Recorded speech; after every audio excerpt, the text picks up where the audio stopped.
오늘 은혜 받으실 말씀은 요한복음 21장 16절의 말씀입니다. 요한복음 21장 16절의 말씀입니다. 네, 앞에 자막이 준비되어 있으니까 우리 민미자매님 대독해서 읽어주시겠습니다. 또 두 번째 이르시되 요한의 아들 시몬아 내가 나를 사랑하느냐 하시니 이르되 주님 그러하나이다.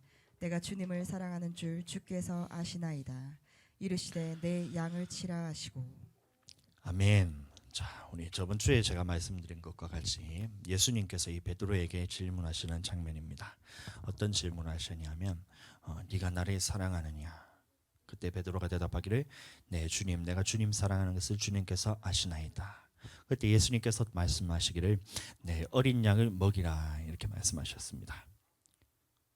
이때에 예수님께서 오셔서 베드로에게 질문하셨을 때에 네가 나를 사랑하느냐 이 말은 그냥 단순히 사랑하는지 사랑하지 않는지를 물은 것이 아니라 말씀드렸습니다. 예수님이 십자가에 돌아가시기 전에 베드로는 옥에도 가기를 각오하였고 죽음에도 가기를 각오하였나이다 라고 말했지만 결국에는 예수님이 죽음 앞에서 십자가 앞에서는 모든 제자들이 다 부인하고 떠나갔고 베드로는 예수님을 3번 저주하면서 부인하면서 떠나갔다 했습니다. 그리고 예수님이 부활하셔서 다시 오셨을 때 베드로에게 질문한 것이 네가 나를 사랑하느냐 이런 질문을 하셨고 그 의미는 무엇이냐면 이 베드로가 예수님을 부인하면서 실패할 수밖에 없었던 그 이유가 뭐냐? 너의 뜻대로 사랑하면 하나님을 사랑할 수가 없는 거야. 네 뜻대로 네 의지, 네 감정, 네 생각, 너의 경험, 너의 각오, 너의 결단 이런 것들로는 하나님을 사랑할 수 없는 거야.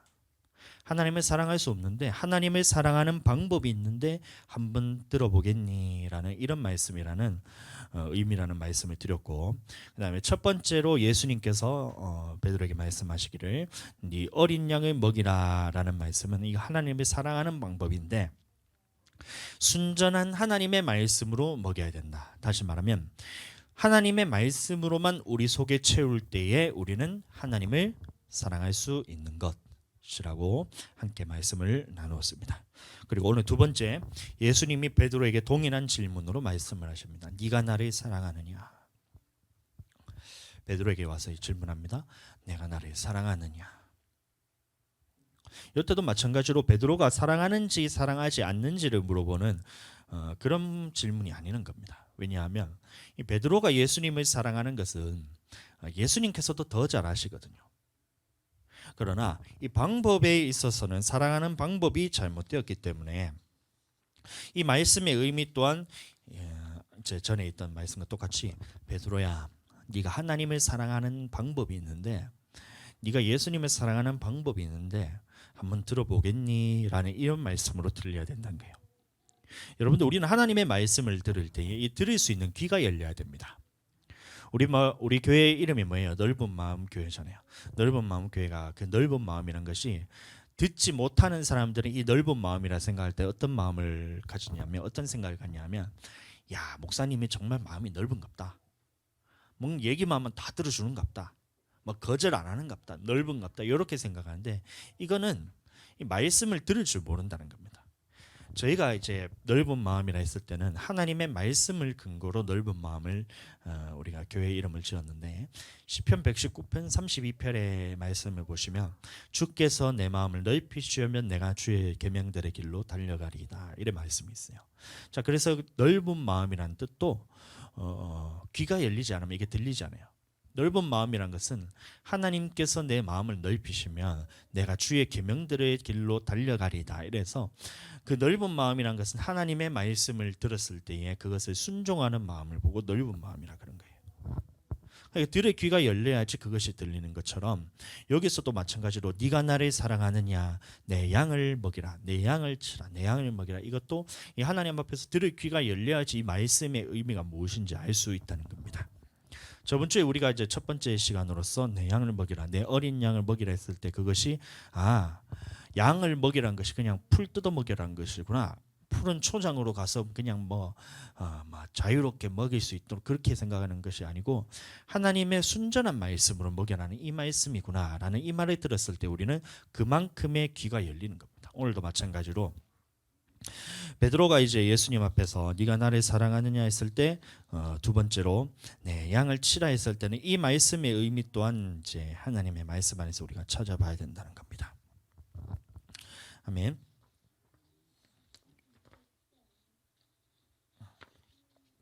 그 방법에 있어서 잘못되었다는 건데 이게 또 한 개가 또 어디 갔냐?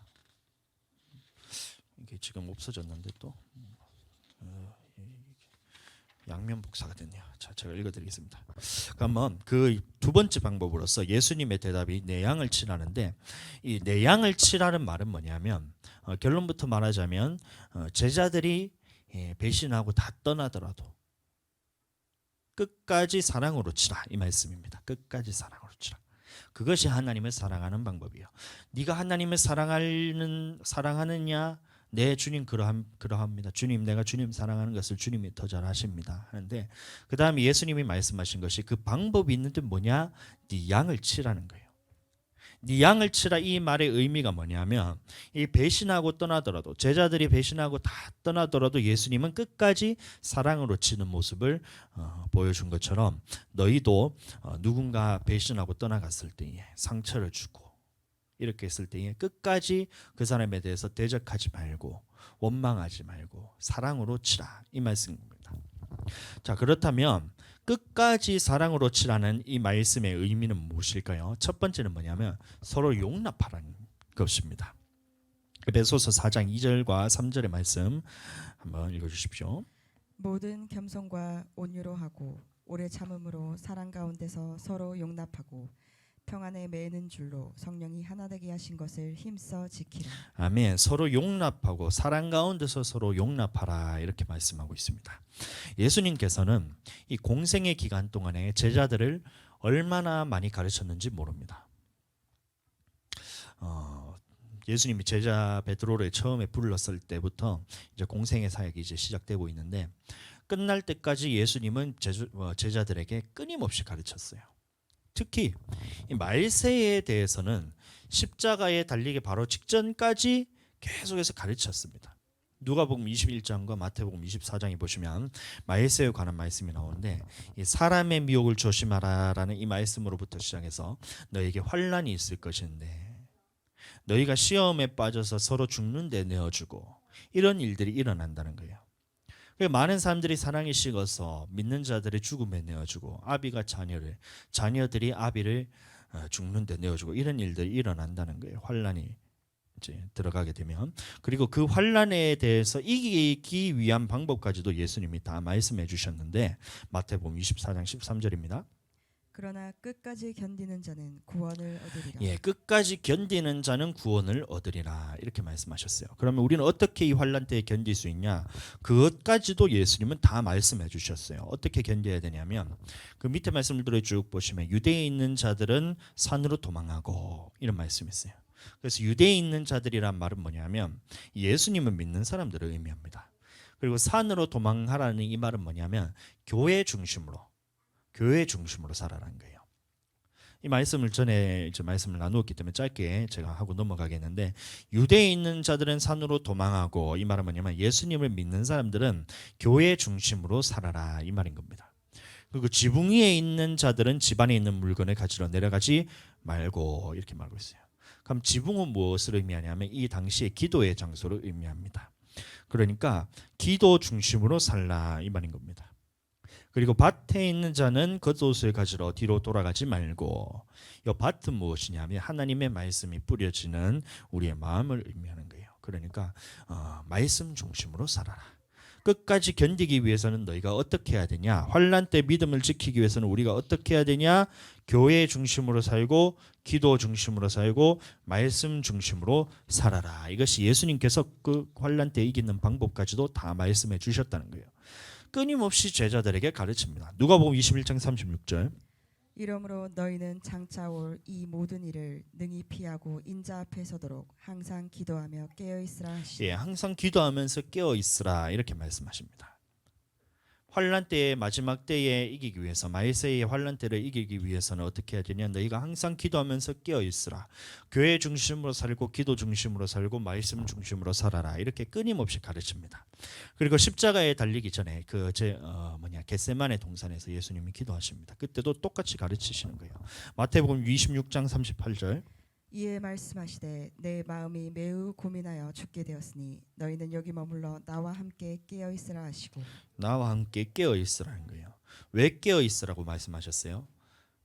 환난 때 이기기 위해서. 겟세마네 동산에서 예수님이 이제 잡힐 때에 너희가 이 죽음까지도 견뎌서 이기기 위해서는 어떻게 해야 되느냐? 깨어서 함께 기도하고 있으라는 거예요. 마태복음 26장 41절. 시험에 들지 않게 깨어 기도하라. 마음에는 원이로되 육신이 약하다. 예, 시험에 들지 않게 깨어서 기도하라 이 말씀하신 겁니다. 그러니까 환난 때에 너희가 예수님을 부인하지 않고 끝까지 시인하기 위해서는, 환난 때를 이기기 위해서는 어떻게 해야 되냐?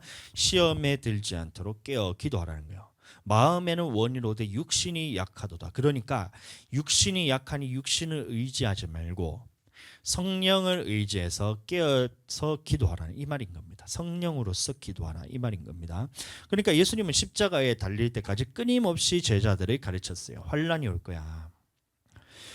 너는 나를 부인하고 떠날 수밖에 없을 거야. 그러니까 이기기 위해서는 기도해야 돼. 육신으로서 이기는 것이 아니라 너의 생각, 너의 마음, 결단, 각오 이런 것들로 이길 수 있는 것이 아니고 육신은 약하기 때문에 성령께 붙들려서 기도해야 돼.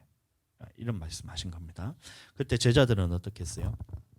들은 둥 마는 둥 다 졸면 잤다 했습니다. 다 졸면 잤어요. 졸면 잤어요. 그 결과 어떻게 돼서 예수님을 다 부인하고 떠나게 됩니다. 이 말씀을 한번 보시면 마가복음 14장. 예수께서 제자들에게 이르시되 너희가 다 나를 버리리라. 예수님을 버리고 떠났습니다. 이는 기록된 바 내가 목자를 치리니 양들이 흩어지리라 하였으니라. 그렇게 해서 다 흩어질 수밖에 없었다는 겁니다.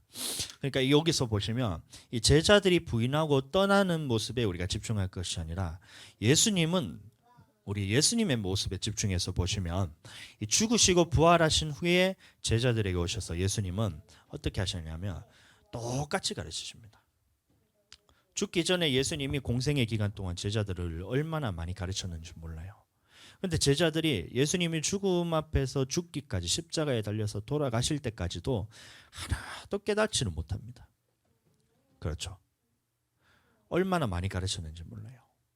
말씀으로. 목회를 하면서도 마찬가지로 하나님의 말씀으로서 얼마나 가르치는지 모릅니다. 맞죠? 그런데도 불순종하는 모습들이 하나둘씩 보일 때 그러면 어떻게 하고 싶냐면 목회자의 마음에 지적하고 싶어요. 안 그럴까요? 지적하고 싶은 게 당연합니다. 막 이것을 책망하고 싶고 권면하고 싶고 권면을 하는 것은 맞지만 뭔가 이제 나의 마음이 막 이제 들뜨기 시작하는 거예요.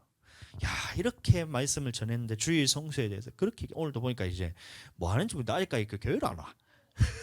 이러면 막 책망하고 싶고 원망하고 싶고 불평하고 싶고 판단하고 싶고 막 그런 마음이 저 안에 막 들습니다. 근데 예수님은 어떻게 하셨냐면 이 제자들의 모습이 봤을 때 다 부인하고 떠났을 때에 그것과 상관없이 예수님은 동일한 모습으로 똑같은 모습으로 제자들을 대하십니다. 그 모습을 보는 거예요. 요한복음 20장 22절 23절 보세요. 이 말씀을 하시고 그들을 향하사 숨을 내쉬며 이르시되 성령을 받으라. 너희가 누구의 죄든지 사하면 사하여질 것이요 누구의 죄든지 그대로 두면 그대로 있으리라. 예수님이 죽으시고 부활하신 후에도 제자들에게 어떻게 하셨냐면 책망하거나 꾸짖으시거나 야, 너희가 다 내 십자가에 달 때 도망쳤지? 살아있는 동안에 내가 너를 얼마나 가르쳤냐? 그런데도 말씀에 순종하네? 이런 나쁜 놈들, 이렇게 한 것이 아니라 어떻게 하셨냐면 그대로 그냥 예수님이 죽으시기 전이나 죽으신 후에나 똑같이 제자들에게 가르치시는 거예요. 예? 책망을 하신 것이 아니라 예수님이 오셔서 제자들에게 보인 모습은 뭐냐면 야, 나는 너희의 잘못을 용서하는 사람이야. 그러니까 너희가 말씀을 깨닫지 못해서 그런 거니까 나는 이해하는 사람이야. 나는 끊임없이 인내하고 오래 참음으로써 너희를 가르치는 사람이야.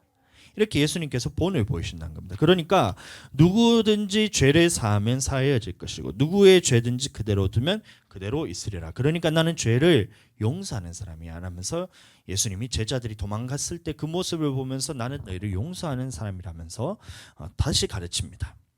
그러니까 너희도 서로 용납해. 끝까지 사랑해.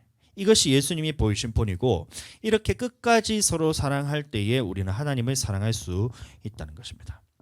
목회자로서 여러분들 가장 큰 기쁨이 뭘까요? 어떤 모습이 목회자에게 가장 큰 기쁨이 될까요? 맛있는 양념갈비를 LA 갈비를 해가지고 맛있게 주해주면 제가 기쁠까요? 저 물론 기쁩니다. 근데 옷을 뭐 예를 들어서 누가 사줘요. 우리가 목회자 주일이라고 또 소희 자매님이 목사님 옷이라면서 한 개 또 사줬어요. 티셔츠를 한 개 사주고 수진이 아빠 거랑 저랑 커플티를 한 개 사주셨더라고. 그러면 제가 기쁠까요? 목회자로서의 가장 큰 기쁨은 뭐냐면 하나님의 말씀에 순종하는 모습을 볼 때, 또 말씀을 듣고 회개하고 돌이키는 모습을 볼 때에 이것보다 더 기쁜 일이 없다라고 말하고 있습니다. 요한 3서 1장 4절 말씀 보겠습니다. 내가 내 자녀들이 진리 안에서 행한다 함을 듣는 것보다 더 기쁜 일이 없다. 얼마나 기쁜지 몰라요. 목회자에게 가장 큰 기쁨은 뭐냐면 진리 안에서 행하는 모습을 볼 때에 이것보다 더 큰 기쁨이 없다 그랬어요. 왜 그러냐면 한 영혼의 가치에 대해서 알거든요. 저는 한 영혼에 대해 가치에 대해서 아는데 이 한 영혼의 가치가 얼마나 크냐 하면 천하 만국을 다 내게 주더라도 이 영혼 하나만 못하는 거예요. 맞죠? 맞잖아요. 그 길에 있는 들풀조차도 솔로몬이 가진 모든 영광보다도 더 크다 그랬잖아요. 그 영광보다 더 크다 그랬죠. 그럼 들풀보다 우리가 더 귀하다고 하나님께서 말씀하셨기 때문에 이 솔로몬이 갖고 있던 그 모든 영광을 내게 다 준다 하더라도 한 영혼의 가치보다는 못하다는 것입니다. 그런데 그런 한 영혼이 이 영혼이 어떻게 하나님 앞에서 멸망을 받게 되면 지옥으로 가게 되면 이것보다 큰 일이 없어요. 아픈 것이 없어요.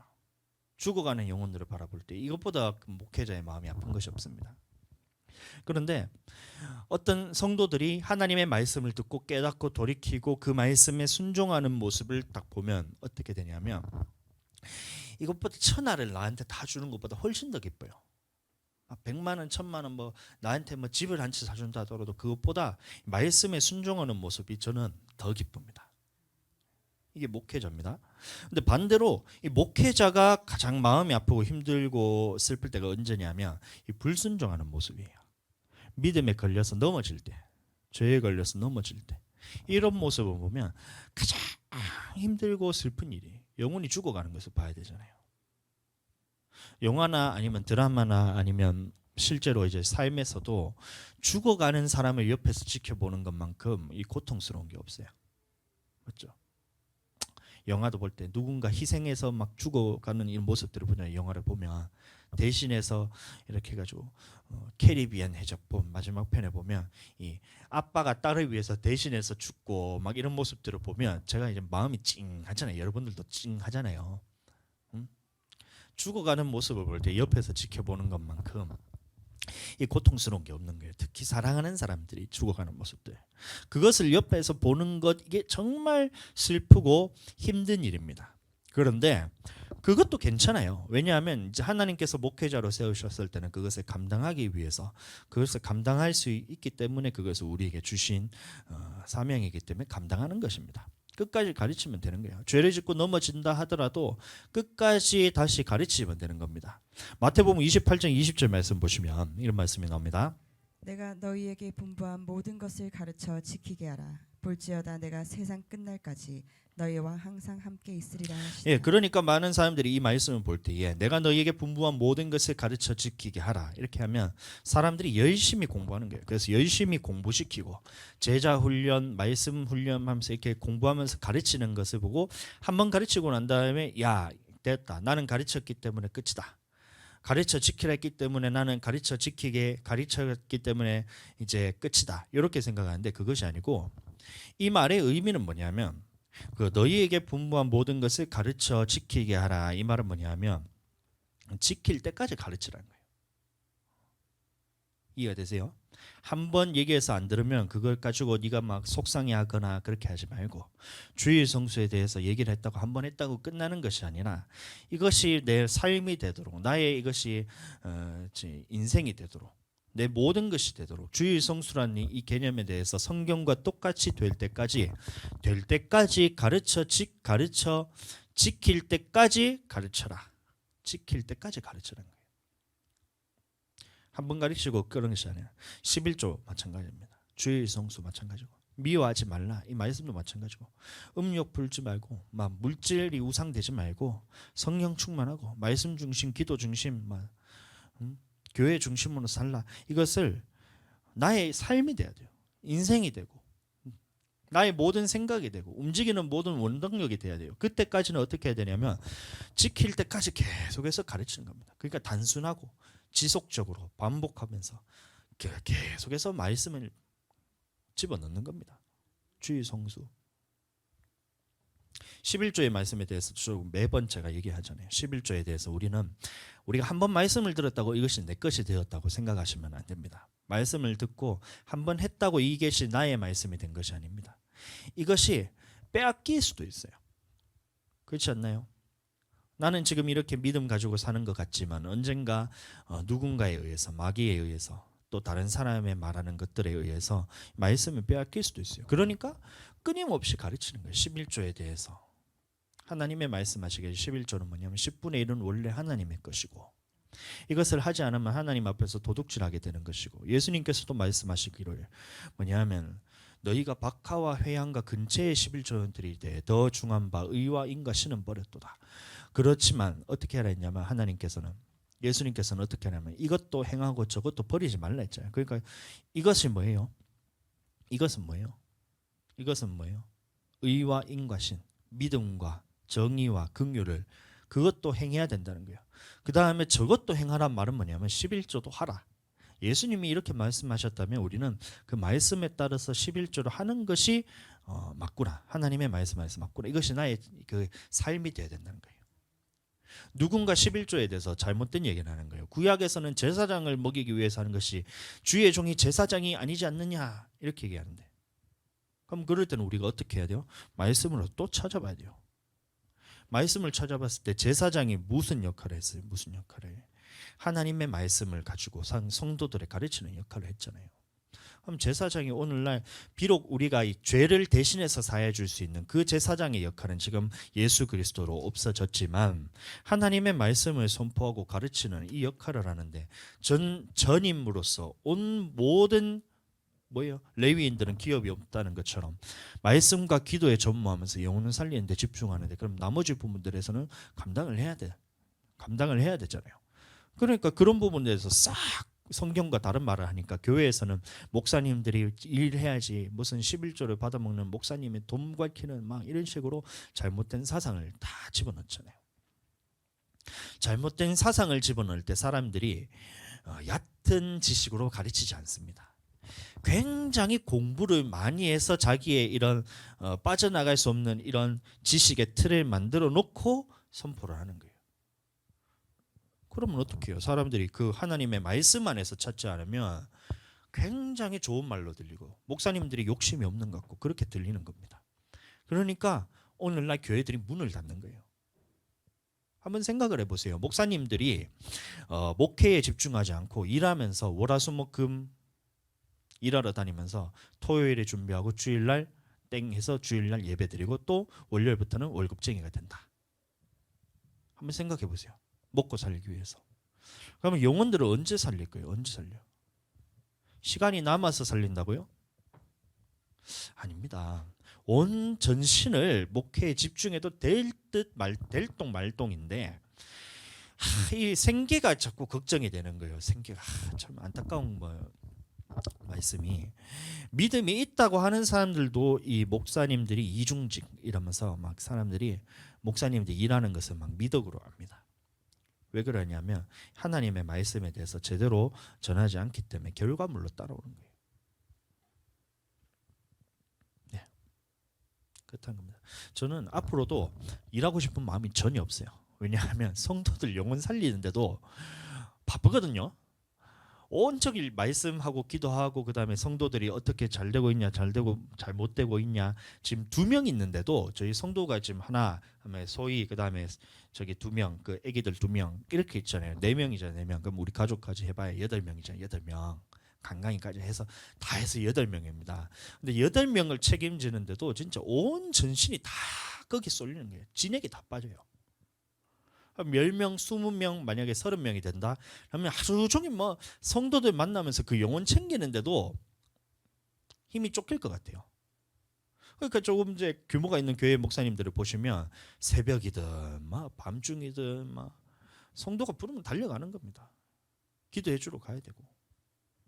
근데 언제 그거를 그러면 직장 구할 때 저는 목사기 때문에 직장 구할 때 내가 누군가 성도가 어려움을 겪어서 내가 낮에 나를 부르면 나는 일 그만두고 나는 성도들 만나러 가야 되니까 그렇게 할 거면 저를 쓰세요. 이렇게 돼야 되잖아요. 그럼 글을 쓰는 사람이 누가 있겠어요? 가끔 있긴 있는 것 같아요. 제가 성도 때도 마찬가지였습니다. 저는 이 교회 일에 있어서 저는 한 번도 뒤로 밀려본 적이 없었어요. 직장을 구할 때도 어떻게 했냐면 처음에 일을 하는데 이게 주일 사역이나 이런 부분에서 자꾸 이제 그 선을 자꾸 넘어오니까 두 번째 제가 직장을 구할 때 어떻게 선포했냐면 나는 수요일 금요일은 나는 무조건 5시 되면 집에 가야 된다. 왜냐하면 가는데 1시간 반이 걸리니까 씻고 그다음에 준비해서 예배 준비해야 되기 때문에 나는 예배 찬양도 해야 되니까 5시 되면 무조건 가야 된다. 그다음에 수련회 있으면 나는 그거 빠질 수가 없다. 청년 회장이기 때문에 쓸려면 쓰고 그다음에 토요일 나 부를 생각하지 마라. 그다음에 주일 생각하지 마라. 방학 때 저기 수련회 있을 때는 무조건 간다. 그다음에 교회에 무슨 행사 있으면 나는 무조건 거기 참석해야 되기 때문에 쓸라면 쓰고 말라면 지금 나를 고용하지 마라 이렇게 했거든요. 근데 고용하더라고. 그래서 나는 한 번도 교회 일에 대해서 늦어본 적이 없었어요. 5시 되면 땡하고 있어요. 꼭 근데 5시쯤 되면 그 자기들도 이제 일하는 개포대기 있잖아요. 개 사료 있는 것들 그것을 이제 창고에서 우리 분류해서 이제 물류센터처럼 그렇게 하는 일을 했었는데 5시만 되면 이제 개 사료가 5톤 트럭이 들어옵니다. 5톤 트럭. 좀 큰 회사입니다. 5톤 트럭이 와서 그걸 다 내려야 돼요. 내리는 거를 인력으로 내려야 돼. 근데 5시 되면 나는 가야 돼. 사람들은 나를 보면서 야, 저 인간 또 간다. 이렇게 되겠죠. 근데 저는 그거 아무 신경 안 썼어요. 왜냐면 더 중요한 것이 뭐냐면 나는 교회 가서 지금 찬양하고 예배 준비해야 되기 때문에 개포대기 너가 내려라 이건 겁니다. 그리고 처음부터 나를 고용 안 하려면 고용 안 하지. 왜냐면 내가 일을 할 때는 또 열심히 하고 대신에 시간 딱 맞춰서 갈 때는 가고 이렇게 해서 철저하게 딱 해서 교회 중심으로 살았던 거예요. 목회자 돼서도 마찬가지입니다. 이 주의 일을 하기에도 진짜 몸이 이제 10개라도 부족할 것인데 어떻게 그거를 직장 생활하면서 생계 때문에 그것이 두려워서 하나님한테 맡기지 못해서 그걸 뛰어든단 말입니까? 말도 안 되는 소리예요. 근데 목회자들이 그렇게 했을 때에 참 이 부분들이 참 많이 이제 무너지게 됩니다. 앞으로는 많은 교회들이 문 닫게 되는 이유가 뭐냐면 그런 이유 때문이에요. 생계를 하다가 만약에 돈이 우리가 생각했던 것보다 훨씬 더 많은 돈들이 들잖아요. 자녀들을 키울 때 지금 주와 하늘이만 해도 지금 허덕허덕거리고 있는데 강강이 태어나면 이제 허허덕거리게 되게 생겼어요 지금. 근데 그렇다고 해서 목회자가 그러면 그 강강이 때문에 내가 일을 하러 나간다. 그렇게 되면 저는 목회를 접어야 되는 겁니다. 목사님은 누가 목사냐면 이 생계에 대해서는 하나님이 책임지신다는 믿음을 가진 사람들이 목회자입니다. 그게 아니면 목회를 하면 안 돼요.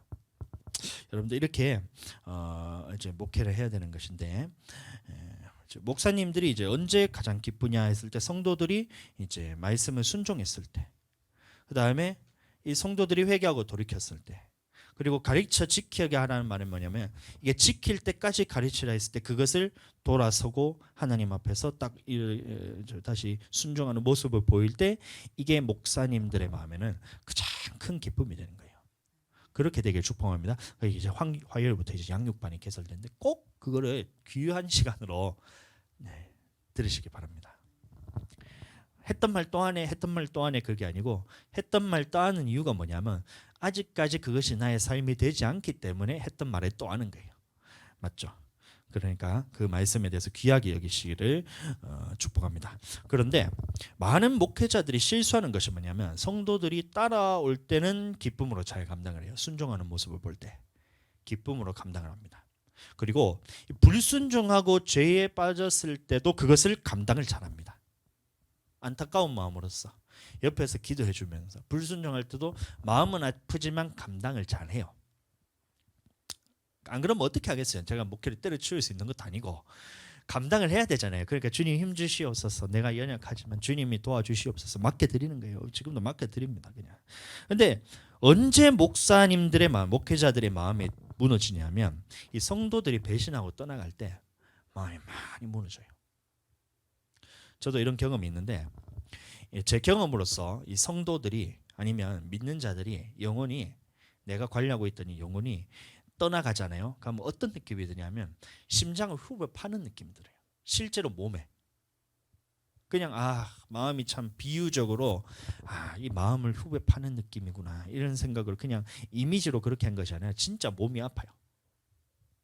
성도가 떠나갔을 때. 혹은 이제 나의 이게 어떤 경험이 있어요. 제가 20대 중반 때에 제가 전도했던 친구가 있었어요. 누구냐면 초등학생 때부터 친구인데 이 대학교 가서 이제 학교를 딴 데다 다니다 보니까 이제 대학교 가서 다시 연락이 돼서 그 친구를 전도를 했어요.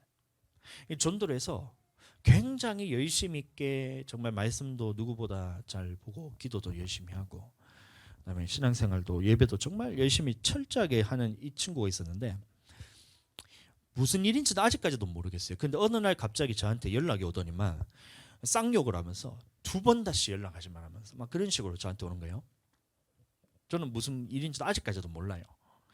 지금도 연락이 끊긴 채 살고 있는데 그때의 이 영혼이 떠나가는 그 모습을 보면서 몇 번을 제가 다시 연락하고 찾아가서 빌기도 하고 그렇게 했는데도 끝끝내 저를 이제 보지도 않고 그렇게 떠나가더라고요. 그때 이제 제가 어떻게 되냐면 심장을 도려내는 느낌이 들더라고요.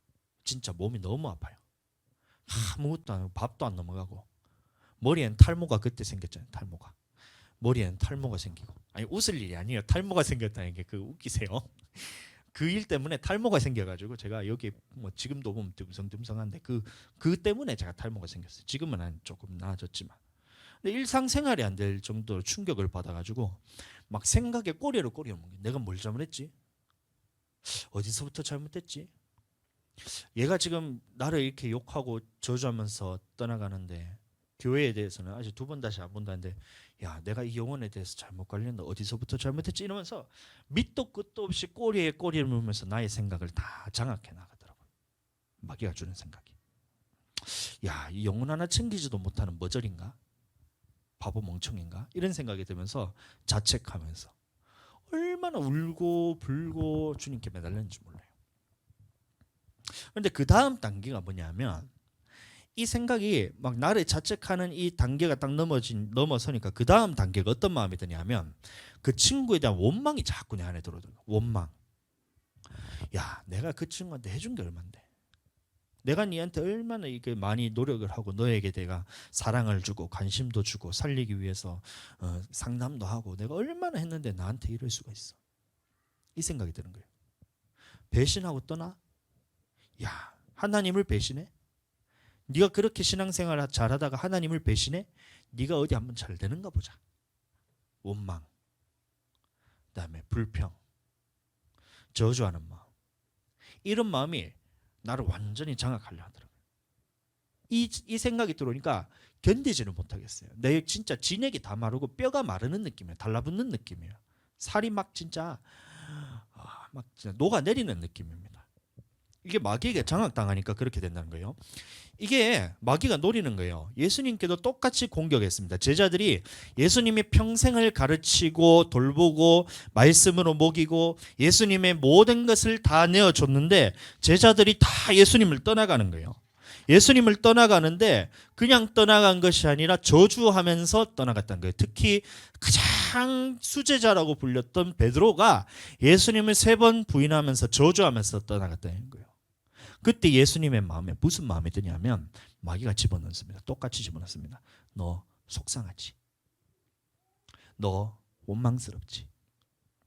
너 제자들에게 저주하고 싶지? 너 제자들 그 모습을 봤을 때 비판하고 판단하고 정죄하고 싶지? 마귀가 불어넣는 겁니다. 한번 해붙여버려.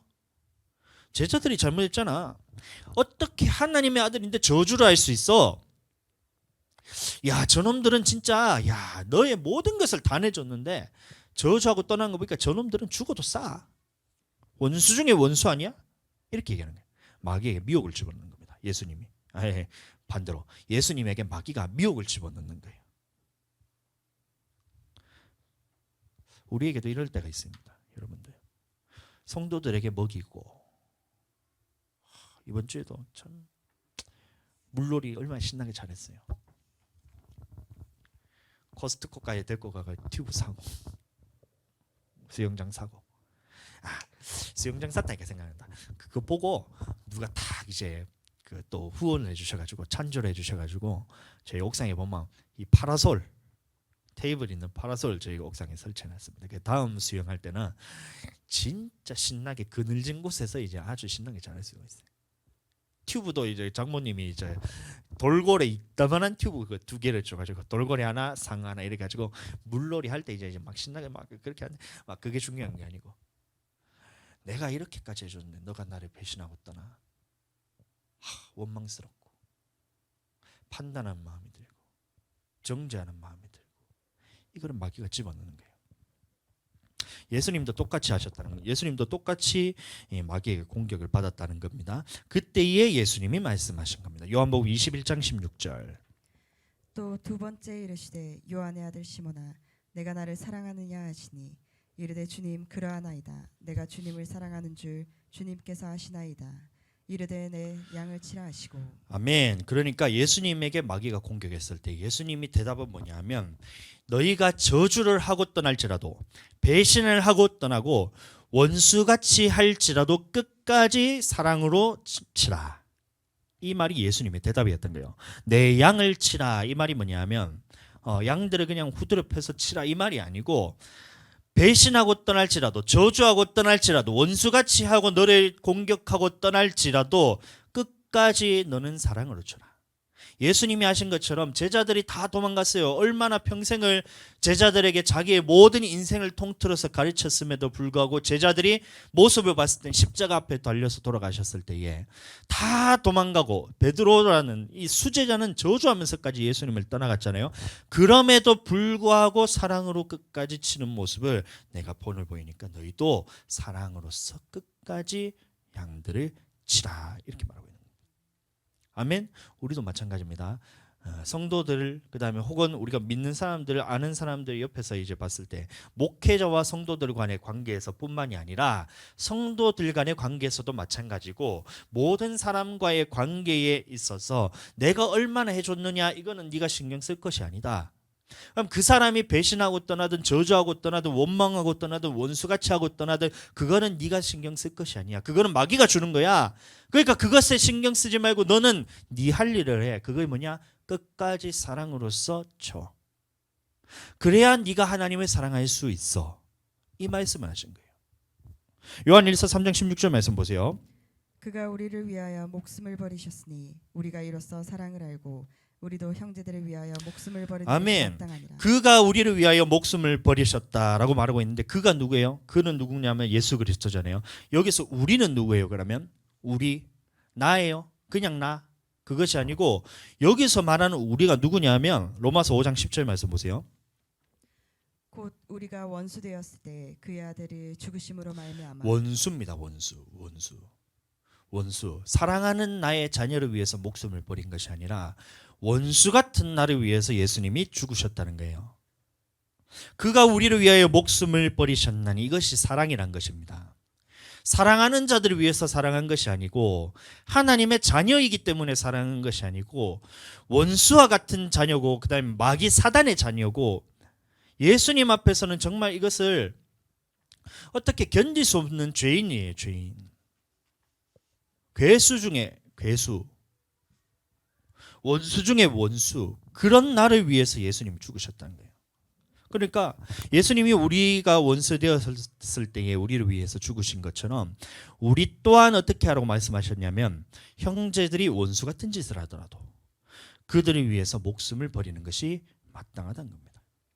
목회자는 어때요? 성도들이 불순종하고 배신하고 저주하고 조롱하고 핍박하고 떠나간다 할지라도 원수 같은 짓을 한다 할지라도 끝까지 사랑으로 쳐라. 그러니까 저주하지 않고 축복하고 기도하고 그 사람의 영혼을 위해서 사랑하고 끝까지 사랑으로 쳐라는 거예요. 예수님이 본을 보이신 것처럼 끝까지 온유함으로, 또 말씀에 불순종하면 어떻게 해요? 그것을 야 이놈의 자식아 너 말씀을 선포했는데 이렇게 말씀을 너한테 가르쳤는데 아직까지 불순종해? 하나님의 말씀을 듣고 네가 불순종해? 원수 같은 놈아? 이렇게 하라는 것이 아니라 끝까지 온유함으로 지킬 때까지 가르치라는 거예요. 예수님 앞에 예수님이 가르쳤던 것이 뭐예요? 너희가 육신의 힘으로서는 살 수 없어. 성령의 능력으로 사야 너희가 환난 때 이길 수 있고 예수님을 끝까지 시인할 수 있어. 그러니까 계속해서 성령 안에서 기도하고 성령에 붙들려야 돼. 이것을 가르쳤잖아요. 제자들은 못 알아들었어요. 그러니까 예수님이 십자가에 달릴 때 다 도망갔다는 겁니다. 그러니까 예수님이 다시 오셨을 때 가르칠 때는 봐라 마, 네 그럴 줄 알았다. 기도 안 할 때부터 내가 알아봤다. 겟세마네 동산에서 내가 기도할 때 너희가 1시간 기도했는데 1시간도 기도 못해? 너희가 그러고도 제자야? 기도하라 했잖아. 왜 안 해? 일 안 했어요. 와서 뭐라 얘기했냐면 숨을 내쉬며 이랬을 때 성령을 받아라. 성령을 받아라. 똑같이 가르쳤습니다. 똑같이. 마찬가지입니다. 목회자도 마찬가지로 성도들이 불순종하고 또 죄를 짓고 이렇게 했을 때 야! 내가 말씀 전했는데 그 말씀 봐라. 내가 이 말씀 전했는데 네가 예배 시간에 졸 때부터 내가 알아봤다. 아이고 진짜 기도 안 하니까 내가 그렇게 돼서 성도들이 봐봐요. 기도하라 했는데 기도 안 하니까 불순종하는 거 아니에요. 마귀한테 걸려서 넘어지는 거 아니에요. 빨리 기도하세요. 이렇게 하는 게 아니라는 거예요. 목회자는 그러면 안 된다는 겁니다. 똑같이 가르치네요. 성령 안에서 우리가 기도합시다. 뉘앙스는 똑같아요. 성령 안에서 기도하자는 겁니다. 똑같아요. 말씀 듣고 순종합시다. 하나님의 말씀이 이렇다면 우리가 지금 지키지 못한다면 우리는 천국에 못 갑니다. 그러니까 성령 안에서 계속해서 끊임없이 우리가 기도합시다.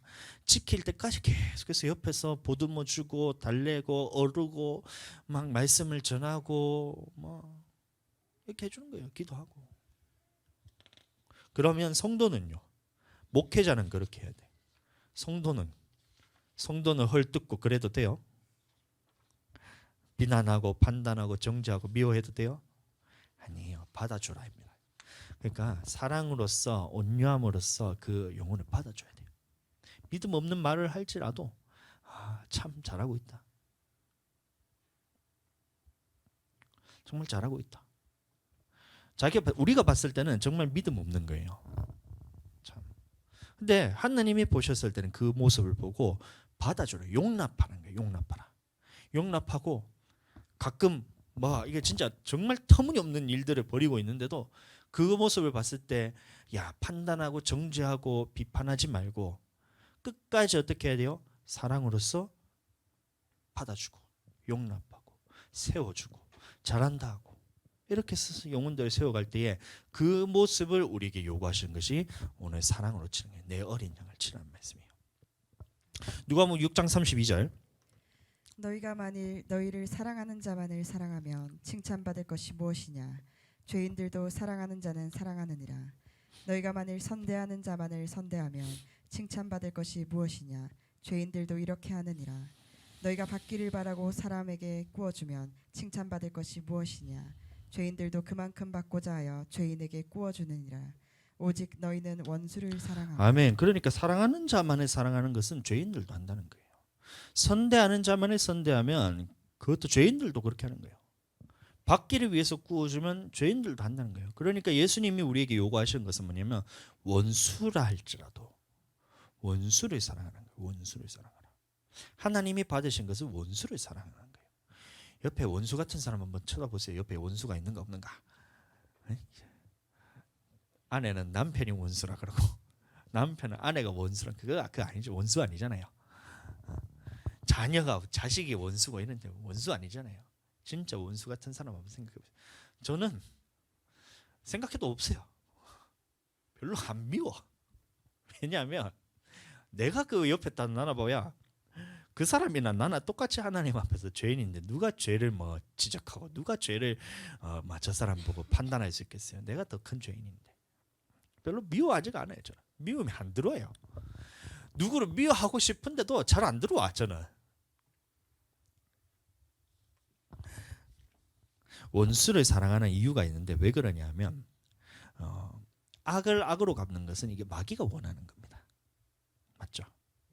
예수님한테 와서 똑같이 질문하죠. 십자가에 달려 돌아가셨을 때에 제자들이 다시 왔을 때 마귀가 그 속에 똑같이 집어넣는 거예요. 야, 너 제자들 원망스럽지? 속상하지? 그 왜 속상해요? 다시 가르치면 되는데. 저주하고 싶지? 판단하고 싶지? 비판하고 싶지? 정죄하고 싶지? 마귀가 집어넣는 겁니다. 그거에 딱 넘어가는 순간 마귀에게 끌려서 살아가게 되는 거예요. 이해되세요?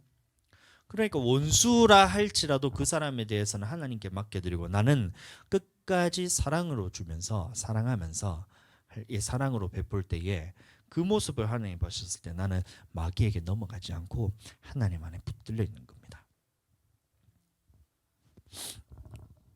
그러니까 로마서 12장 17절 말씀 보세요. 아무에게도 악을 악으로 갚지 말고 모든 사람 앞에서 선한 일을 도모하라. 악을 악으로 갚지 말라는 겁니다. 악한 일을 하고 저주를 하고 조롱을 하고 핍박을 하고 그렇게 한다 할지라도 그 영혼을 바라보라는 거예요. 그 사람이 하는 것이 아니라 이 사람이 마귀한테 쓰임 받아서 지금 붙들려 가지고 있잖아요. 그 영혼을 바라보면 불쌍할 수밖에 없는 거예요. 그러니까 악으로 갚아버리면 이 사람이 붙들린 것처럼 나도 똑같이 마귀한테 붙들리는데 못하라 내가 손해보는 짓을 하겠어요. 악으로 갚지 말고 선한 일을 도모하는 겁니다. 데살로니가 전서 5장 15절. 삼가 누가 누구에게든 악을 악을 갚지 말게 하고 서로 대하든지 모든 사람을 대하든지 항상 선을 따르라. 예, 악으로 갚지 말고 선을 따르라는 겁니다. 선을 따르라. 우리 마음속에는 항상 두 가지가 같이 옵니다. 정죄하고 판단하고 비판하고 원망하고 싶은 마음도 이렇게 오지만 그것보다 하나님 안에서 사랑으로서 베풀고 사랑으로서 용납하고 사랑으로서 치는 이 마음이 우리가 같이 올라올 때에 무엇을 따라가야 되겠느냐? 하나님을 사랑하기 위해서는 어떻게 해야 됩니까? 네가 나를 사랑하느냐? 내 주님 그러하이다. 내가 주님을 사랑하는 줄 주께서 아시나이다. 이 말했을 때 네 양을 치라. 그럼 끝까지 사랑으로 치라 이 말씀을 했을 때에 우리에게는 이 사랑으로 치고 싶은 마음이 쑥 하면서 저 안에 들어오는 거예요. 오늘 말씀을 통해서 여러분들에게도 동일하게 들어가는 겁니다.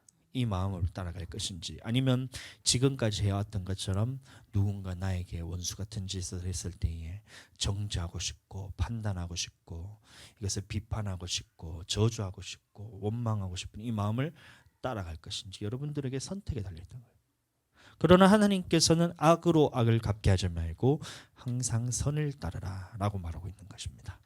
베드로전서 1장 9절. 악을 악으로 욕을 욕으로 갚지 말고 도리어 복을 빌라. 이를 위하여 너희가 부르심을 받았느니 이는 복을 이어받게 하려 하심이라. 아멘. 이를 위해서 우리가 부르심을 받았다는 겁니다. 악을 악으로 욕을 욕으로 갚지 말고 복을 빌어주도록 우리는 부르심을 받았다는 거예요. 다시 말하면 이것이 우리 보고 하라 하지 말라 그쪽 그렇게 접근하면 우리는 또 무너지게 돼요.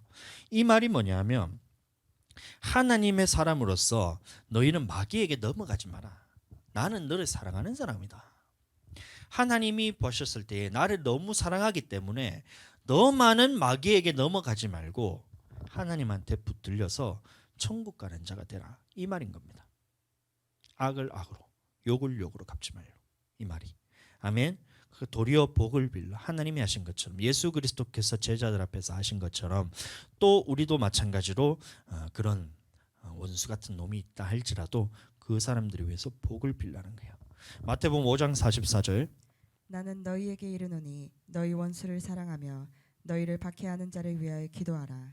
이같이 한즉 하늘에 계신 너희 아버지의 아들이 되리니. 하나님 안에서 우리가 하나님의 자녀가 되기 위한 조건도 이끌할 겁니다. 나는 너희에게로니 옛사람에게 말한 바 원수에게는 원수 같고 그다음에 사랑하는 자는 사랑하고 그렇게 하라 했는데 나는 너희에게 이르노니 너희는 원수를 사랑하며 박해하는 자를 위하여 기도하라.